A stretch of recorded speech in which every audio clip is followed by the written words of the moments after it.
What are the main sources of corruption today? There are different sources of corruption. I think that one of them, certainly the one that immediately comes to mind, has to do with the sort of the distributional attributes of the state. Let me sort of take you back a little bit to look at how the state has evolved over the last 100 years. If you go back to 1913, in other words, almost 100 years ago, and you look at, let's say, the 12 largest industrial countries, and you ask yourself, what is the size of the state and the economy? And in particular, look at government spending in relation to GDP as a proxy for the size of the state. It turns out that in 1913, on average, it was 12% of GDP. 12% of GDP. Now, jump to 1990, okay? 77 years later, it turns out that this number has gone to 43% of GDP.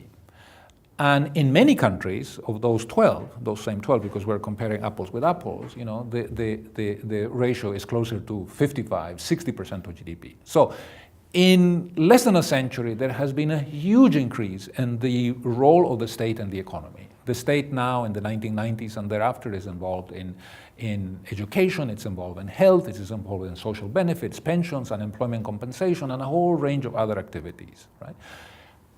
Together with this increase in the importance of the state, what you actually see is a very large increase in the body of government regulation and government interventions.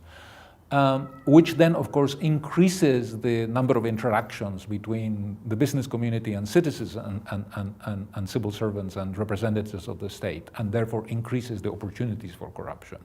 So this is, you know, one very important factor. You know, with the proliferation of benefits that you see as a result of the increased role of the state in the economy, you see, you know, that there are many more opportunities for people to get the benefits that are not deserved, or for government officials to confer benefits that are not deserved. One other aspect is the whole issue of permitting and licensing. You know, governing in many parts of the world is fundamentally about the granting of permits and licenses and authorizations. You know, from birth certificates to passports to your ability to open up a business, to register property, to pay your taxes. There are dozens and dozens of activities which are regulated by the state. One of the things that we have discovered in the Doing Business project, for instance, is that if you correlate the corruptions perceptions index rankings on the one hand with the Doing Business rankings on the other, you know, there is a very, very high correlation, essentially suggesting that as you increase the burdens of bureaucracy and red tape in countries, you increase the levels of corruption. You know, this correlation is really, you know, quite noticeable. So that's one factor.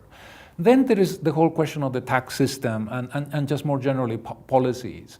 In countries where tax rates are very, very high, we have seen that there are incentives for tax evasion and for informality.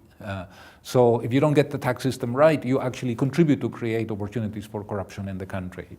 You know, in the Philippines, there is something called the arreglo, which essentially is a kind of unofficial transaction between a tax official and a taxpayer, you know, whereby outside of the framework of the law, they fix, you know, what the tax liability is going to be. This is, of course, nothing but corruption, and this is common in many parts of the world, especially in countries where you know, tax rates are very, very high. Then you have unclear tax rules, you know, when there is lack of transparency in the way that the tax system operates, you know, then you have also opportunities, you know, for compromises or arrangements made on the sidelines of the law. You know, that just to give you something from my own personal experience as an economist, I remember that in Russia in 1992, the country in the early part of the year, and already for many years up to that point, had been operating under a system of multiple exchange rates. So there was a ruble-dollar exchange rate if you wanted to import a medication. There was another ruble-dollar exchange rate if you wanted to import a truck. Another one if you wanted to import a pram, you know, for a baby, and powder milk, and luxury cars, and so on. I remember being shown actually at several pages a document, with listing all the multiple exchange rates. Well, as you can imagine, this provided opportunities for arbitrage. If you were able to import Mercedes-Benz using the exchange rate that applied to medicines, and then you sold the Mercedes-Benz in the local market at the market rate, at the market price, you could make a fortune.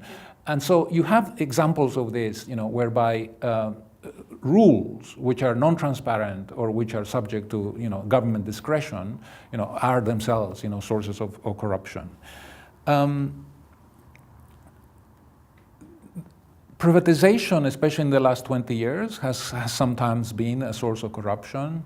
You can pay bribes so that you are allowed to put in the list of people who will be able to bid for a particular asset. Something that has been used quite often in many privatization